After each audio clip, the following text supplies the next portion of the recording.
Hey everybody, I'm back today with a new process video.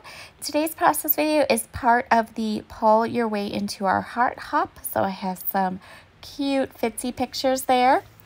And it is also a Creating with Collections layout, which is a series I do with Nicole of Bingaman. So I'm going to be using my gorgeous Cocoa Vanilla Studios Storyteller line. I'm going to start by going through all my paper scraps and picking out the papers I want to use, trying really hard still not to cut into one of my 12 by 12 papers yet. I think I can get another layout and done and use some scraps, and I'm also going to use some metal dies today. Once I have my patterns chosen, I am going to go ahead and cut these dies. So these are quilt dies from Spellbinders. There is base squares, and then there's also the dies that cut all the little tiny pieces. For the dies that are cutting all the little tiny pieces, once I put them through my Sizzix switch, I'm just taking some washi tape, and I am placing the washi tape over across the back of the die. This is going to keep all those tiny little pieces in place, and it's going to help me to create my quilting blocks that I want to use on this layout. So I did 4 of the solid squares, and then I did 6 of the ones that are all cut apart into teeny tiny little pieces. So there will be 3 pattern papers on each of the 4. Yeah, 3 pattern papers on each of the 4 quilt blocks.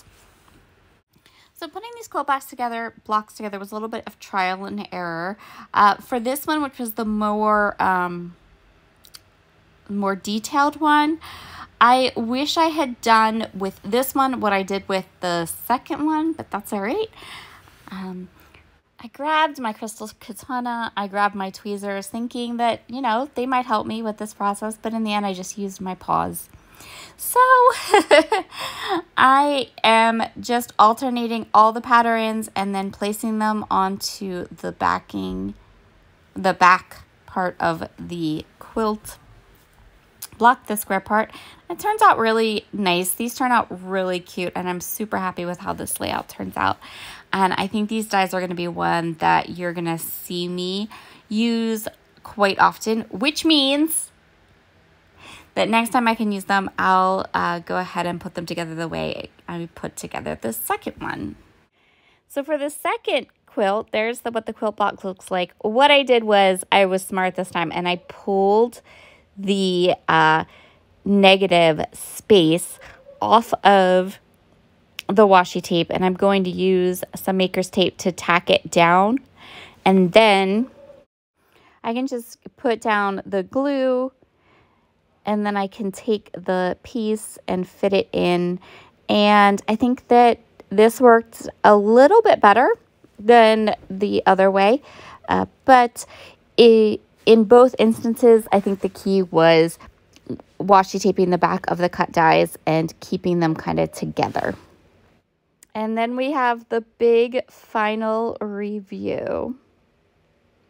It's a big reveal here at the end. There we go. And now we have all the quilt blocks done. So I wasn't 100% sure that I knew what I wanted to do with these quilt blocks. And I'm just going to go ahead and kind of move them around a little bit till I kind of come up with a design that I think is nice. Didn't want to make more. I knew that was plenty. Those were hard enough to make. And I have 2 photos that I want to use. So I'm just going to go ahead and kind of move some things around and decide how I want them. I'm really liking the look of this setup, so that is what we're going to go for. I'm going to go ahead and mat my photos in this pretty yellow pattern paper. And then I'm going to ink the edges of my photos with some Vintage Photo Distress Oxide ink, just to give them a little bit more separation and pop from my white pattern paper, or my white cardstock background. I want to do a stamped title, so I used my pen to make some marks to show me where everything was stopped and started and where I wanted to put my title. And I'm using this adorable stamp set from LA Studio. It is one of my absolute favorite stamp sets and fonts. I am stamping my title using Juniper Mist ink from Catherine Polar, and I am going to stamp the title Fitzy's Blankie. And then in addition to the title, I also grabbed this cute little heart stamp and stamped 2 little hearts on either side of my title. And I'm gonna use some of the other heart elements from the collection to kind of add some more detail to my title in a little bit. I want to ground my quilt blocks a little bit. So I'm gonna take this wood grain paper. I'm just gonna cut 2 1-inch strips. I'm going to fishtail the ends, and I'm going to ink them up and place them underneath my quilt blocks, both the ones at the top and at the bottom. Now I can go ahead and grab my embellishments and create some fun clusters and layer some things up. I'm going to use that tag that says noteworthy to do just a little bit of journaling and a date stamp. And I feel much better now with my pattern paper to embellishment ratio for this collection. I used a bunch of the embellishments, and I feel better about how I'm working through it. And I'm really kind of like remembering how much I loved this collection, and I'm super excited because I know Nicole has a whole bunch of videos banked, and so she and I can kind of really go through and continue to work through this collection. I love this video series of hers, and I'm so excited that I got to play along this round. This was the 4th time she's done this. And again, this takes a long time. Working through a collection is always going to take a really long time because there's so much to it. But I think the idea to like really deep dive and really take a purchased collection with all the different elements, or most of the different elements, and really kind of have fun with it and keep using it is super fun. So I'm really excited to be doing this with her. So I am going to add lots of these little flowers. I have lots of flowers. I do end up using all of the little buttons that were part of this collection. So all the buttons that were in the ephemera pack, I'm going to use them on this layout because buttons, quilts, like how cute, right? It was just the perfect subject and the perfect kind of way to put perfect layout to put them on. I think the next creating with collections, that layout that I do, I need to focus on those stickers and really use up a bunch of them, and that'll be super fun too.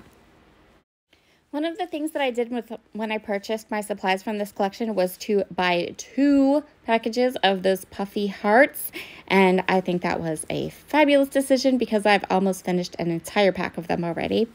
So what I am doing is I am just adding more. I added some heart die cuts, and now I'm going to add some more of the cute little puffy hearts to the 2 areas that create my title.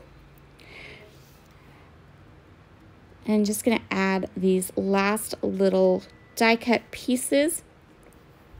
And then I want to grab a black pen because I need to do some doodling. I have gotten into, like, really back into doodling on pages. I used to do it all the time, and then I kind of stopped, and I've decided I'm bringing it back. So I will be doodling on pages. And I encourage you all to doodle on your pages too. Doodling on pages is so fun. But I'm just going to give my butterfly a little bit of a tail, and then I'm going to snip off the excess little floral pieces on either side of my page. And this layout is done. If you want to see some more adorable puppy layouts, be sure to head down to the description box and hop along with all of the other YouTube participants for this adorable Paul Your Way Into Our Heart hop. If you are interested in seeing more storyteller layouts, you can head over to Nicole's channel as well, and all of that will be linked below. Have a wonderful day, everyone, and I will see you again very soon. Bye.